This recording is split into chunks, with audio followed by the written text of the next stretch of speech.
आज ये वीडियो मैं जो बना रहा हूँ, ये वीडियो एक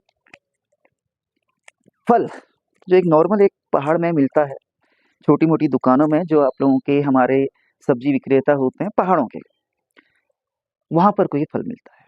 फल या इसे सब्जी कह सकते हैं, क्योंकि बेल में लगता है तो मैं इसे फल कह रहा हूँ, बहुत ऊँची जगहों पर जब बेल चली जाती है तभी वहाँ पे लगता है। इसको कहा जाता है गेठी।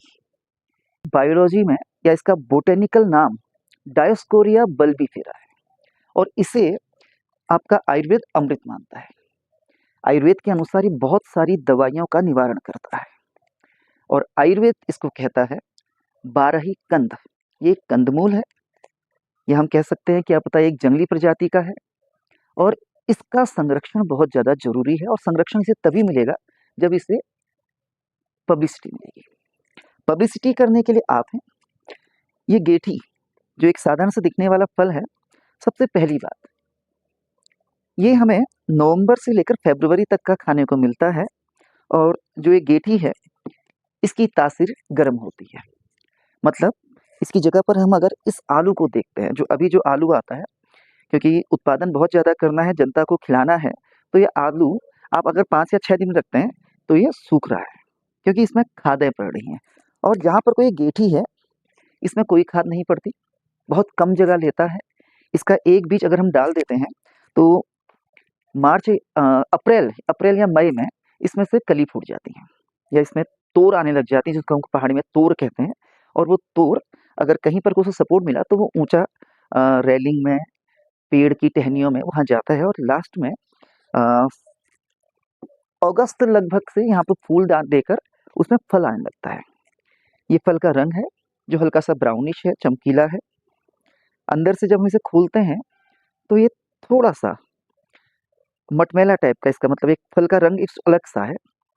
तो जो ये फल है, ये फल या ये सब्जी, जिसको हम लोग सब्जी भी खा सकते हैं, ये आपका शुगर, बीपी, सोरोसिस और स्किन संबंधी बहुत सारी बीमारियों के लिए रामबाण इलाज है। इवन किन्हीं लोगों को या कुछ लोगों को मूत्र नली में समस्याएं होती हैं, जो आपकी पेशाब की जो नली होती है, जो पाइप होता है जहाँ से पेशाब आपकी आती है किडनी के थ्रू, वहाँ पर कोई प्रॉब्लम होती है, तो उसके लिए ये बहुत ज़्यादा लाभदायक होता है। तो आपका जो ये फल है, इस फल को इसमें इसको मतलब जो लेने वाला है, ये फल उनकी शरीर की आवश्यकताएं प्रोटीन में, कैल्शियम, मैग्नीशियम, आयरन और इवन जिंक की भी पूरी करता है। जिंक जो हमें बहुत कम मात्रा में अब नेचुरल उत्पादों से मिल पाता है, तो वो उसकी कमी पूरी कर देता है। लोगों को सांस संबंधी बीमारियां हैं, अस्थमा, ये उनके लिए बहुत अच्छा है, क्योंकि कुछ लोग जैसे हम लोग नॉनवेज की बात करते हैं, कुछ लोग नॉनवेज खाते हैं, गर्माहट आती है, अस्थमा में ईज़ी रहता है, लेकिन कुछ लोग ऐसे होते हैं जो नॉनवेज नहीं खा पाते, तो उनके लिए ये अमृत है।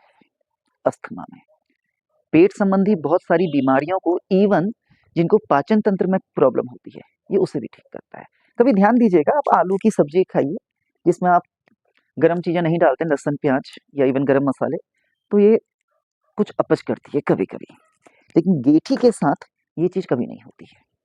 तो गेठी ये ऊँचाई पर उगता है, मतलब ऊँचाई पर इन द सेंस कि ये बेलों में लगता है। हम लोगों को इसके लिए ठंगरे या लकड़ियाँ लगानी पड़ती हैं ऊँची, या इवन हम लोग अपने छत की जो रेलिंग होती है, रेलिंग में डाल सकते हैं, तो ये हवा में लगता है और पूरा का पूरा आलू की तरह होता है। तो इसे अंग्रेजी में फ्लाइंग पोटैटो या हवाई आलू कहा जाता है। और उससे भी मज़े की बात, इसको इसको जो खाने में इसकी वैराइटीज़ होती हैं, खाने में इसको हम लोग गेठी के गुटके बना सकते हैं, गेठी के परोठे बना सकते हैं, गेठी की रसदार सब्जी, जैसे हम आलू का रस बनाते हैं, तहरी बनाते हैं, वैसे हम गेठी की सब्जी बना सकते हैं। ये इसको बॉयल कर दिया जाए, बॉयल करने पर जो हम लोग अपना नमक होता है, इसको नमक के संग खाया जाता है। बड़े चाव से इसे खाइए और इसके फ़ायदे देखिए। तो आप देखिए आपके पास इसे और किस लैंग्वेज में या इसका आपकी लैंग्वेज में क्या नाम होता है, कैसे खाया जाता है, तो कमेंट करें और इसे खाइए ज़रूर।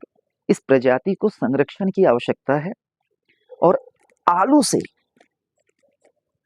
ये राजा है, लेकिन इसके गुण बहुत ज़्यादा ऊपर हैं।